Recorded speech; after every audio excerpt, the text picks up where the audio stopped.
হ্যাঁ, একটা পুরনো ভ্যান অবশ্য আছে। আছে? হ্যাঁ, একটু পুরনো কিন্তু কন্ডিশন খুব ভালো। মাত্র 4টে টায়ার আর ব্যাটারিটা চেঞ্জ করে নিলে হয়ে যাবে। তবে আপনি চিন্তা করবেন না, ব্যাটারির ব্যাপারটা না আমি দেখে নেবো ওখানে। খুবই তো ভালো তাহলে। হ্যাঁ হ্যাঁ, কত তাহলে দিতে হবে একটু বলুন না। দেখুন, অন্য কেউ হলে তো আমি 2 লাখের নিচে দিতাম না, কিন্তু আপনারা আমার পরিচিত আর আপনারা অনেকক্ষণ রিকোয়েস্ট করছেন, তো আপনি এক কাজ করুন, আপনি আমাকে 1.80 দিয়ে দেবেন, কেমন? 1.80-তে এইরকম কন্ডিশন আর এরকম লাইফ টাইম ট্যাক্স পেড গাড়ি আপনি পুরো মার্কেট খুঁজে বেড়ান, যদি 2.5 লাখের নিচে কেউ আপনাকে দাম বলে থাকে। দাদা বিশ্বাস করুন পারবো না, আর একটু যদি কম করেন খুব ভালো হয়। আর তাছাড়া আপনি তো নিজেই বললেন চাকা চেঞ্জ করতে হবে, ব্যাটারি চেঞ্জ করতে হবে, তারপর আমাদেরকে তো গাড়িটা রেনোভেটও করাতে হবে। প্লিজ যদি আর একটু কিছু কমান। দেখুন না দাদা। ম্যাডাম, আমি আমার লাস্ট দাম বলে দিয়েছি, এর থেকে কমে দেওয়া আমার পক্ষে সম্ভব নয়, বিশ্বাস করুন, আমাকে ক্ষমা করবেন। চললাম। আচ্ছা শুনুন না, ও দাদা দাদা, আরে শুনুন দাদা, বলছি আপনাকেই তো চিনি, আপনাকেই তো জানি, এ তো জন্টুকে আপনার কাছে দিয়ে গেছি, আপনাকে ছাড়া আর কাকে বলবো? দেখুন একটা নিশ্চয়ই ব্যবস্থা। দাদা দেখুন না, কত উপকার হতো, মানে মানুষের উপকার হতো। আমার নাম ব্যাটারি, কিন্তু আমাকে দিয়ে তার গাড়ি চলবে না। আরে বেকার বিরক্ত কেন করছেন? বললাম তো সম্ভব নয়, সম্ভব হলে এত বলতে হতো। দাদা হবে না, এভাবে হবে না, এভাবে হতে পারে না। হতে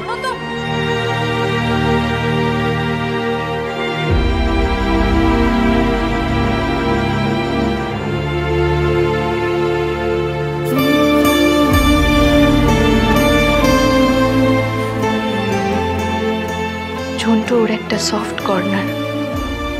আমার গয়না ছাড়াতে গিয়ে মিস্টার মাথা গরম ওর প্রিয় ঝন্টুকে কাটছাড়া করেছে। করি বলতো ঝন্টু? হ্যাঁ, তো কোনো উপায় যাচ্ছে না। তুই বা কি করে বলবি বল? তুই তো রেগে আছিস আমার ওপর, অভিমান আছে না?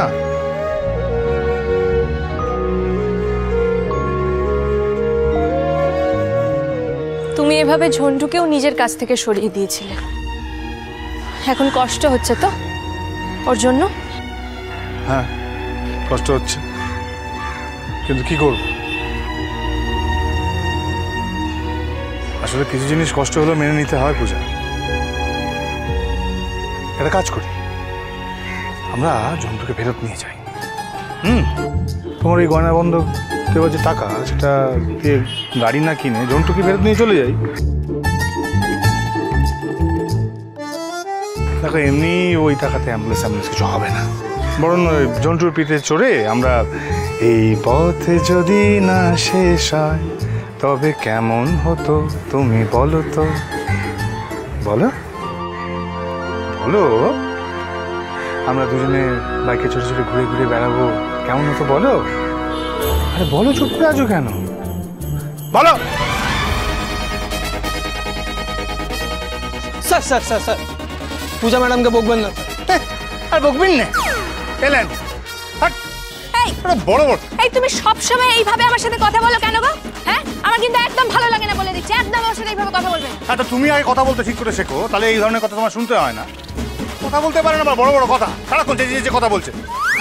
আর যদি সময় যদি আমার সাথে না পোষায় না, তাহলে তোমার কথা বলতে হবে না, বুঝতে পেরেছো? কথা বলার কোনো দরকার নেই। না, আমার কথা শুনতে হবে না তোমাকে।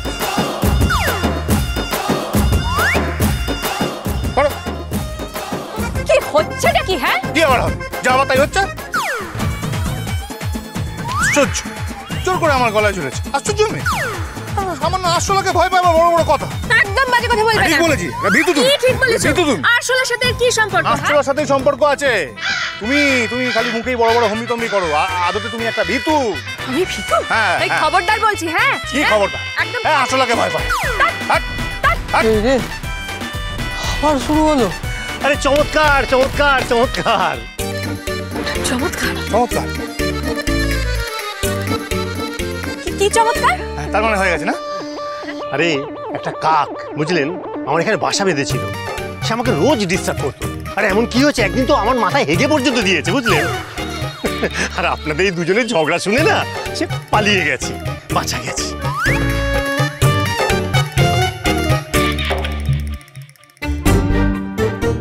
তাহলে মানছেন তো আমরা আপনার উপকারে লাগলাম?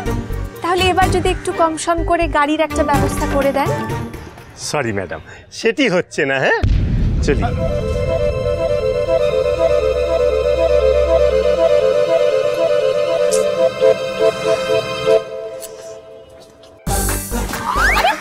বলেছিলাম না, তোকে বলেছিলাম ঠিকঠাক খোঁজ নিতে। হ্যাঁ এবার কি করে হবে? কি করে করবো এইটুকু টাকার মধ্যে? তুই বল আমাকে। কে কেন মারছো? ছাড়ো, আরে ছাড়ো ওকে, ছাড়ো, ঠিক কিছু না কিছু ব্যবস্থা হয়ে যাবে, ধরাও না। ও ব্যবস্থা হয়ে যাবে নাকি? কি ব্যবস্থা হবে? হ্যাঁ আরে তুমি যা গহনা দিয়েছো সেই সমস্ত এক জায়গায় করে বন্দুক দিয়ে 50,000 টাকা মোটে চুটেছি। এই 50,000 টাকা আমি কি কিনবো? কি হবে ওতে বলো তো? আচ্ছা একটু খোঁজ নিন। ভালো ভালো খোঁজ নিয়ে এই ব্যাটারি বলেছিলাম কি, একদম সিরিয়াসলি বলছি, ঠিকঠাক খোঁজ নিবি। আমি কিন্তু আমাকে ফোন করবো। হ্যাঁ এই যে শুনুন, আজকে বাবা রিলিজ ডে, হসপিটাল থেকে বাবাকে বাড়িতে নিয়ে যাবো। আপনি কি যাবেন আমার সঙ্গে মহারানী? আমি নাকি কথা বলতে পারি না? শিখতে হবে। আর নিজে কথা বললে তো মুখ দিয়ে ফুল ছাড়ে। বেশি কথা।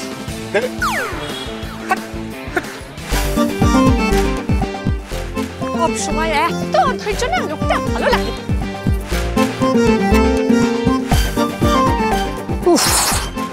স্যার আর ম্যাডামের ঝামেলা দেখে ব্যাটারির চার্জ পুরো আউট হয়ে গেল।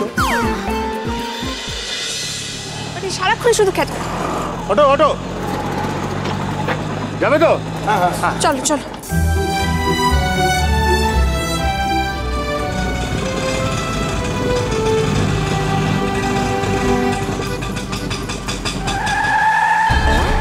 যা আবার বন্ধ হয়ে গেল। তোর টানা 10 বছর ধরে টানছি, আর ভাল লাগে না।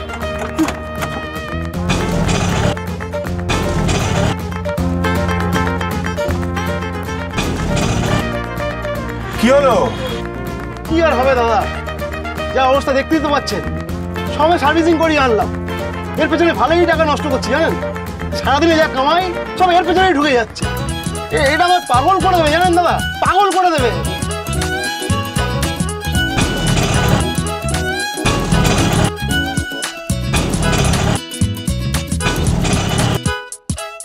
তবে আপনাদের দিয়ে বউনি করে ভেবেছিলাম, সেটা তো আর হলোই না।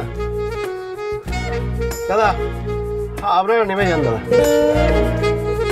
অটো আর যাবে না, নেমে যান।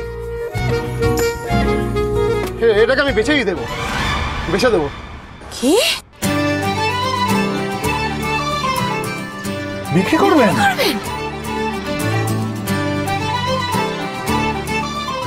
এই কত দেবেন? হ্যাঁ কত? 70ই ছেড়ে দাও ভাবছি। আজকেই পাবো? ক্যাশ নেবেন? বাড়ি কোথায় আপনার? দাদা বলছি 70টা না একটু বেশি হয়ে যাচ্ছে। আর এই গাড়িটা তো তেমন কিছু নেই, একেবারে ঝাঁঝরা হয়ে গেছে। আপনি তো নিজেই বললেন এটা তো আবার সার্ভিসিংও করাতে হবে, একটু কম করুন না। আচ্ছা দিদি দেখুন, কমেই তো বলেছি, আর ডিস্টার্ব করলেও চলে তো। আচ্ছা ঠিক আছে, 30-এ পারবেন কিনা বলুন। 30? হ্যাঁ। আপনার মাথাটা কি খারাপ আছে নাকি? একটা আস্ত অটোর দামই 30 হয় কখনো? জানেন ক্যাপের দামও 30-এর বেশি হবে। ঠিক আছে, আমি বড় জোড়ার 5 বেশি দিতে পারি, চলবে তো? দেখুন হবে? দেখুন দিদি, এটা আলু পটলের বাজার না, প্লিজ আর দরদাম করবেন না। আচ্ছা আমি কথা বলছি। আমি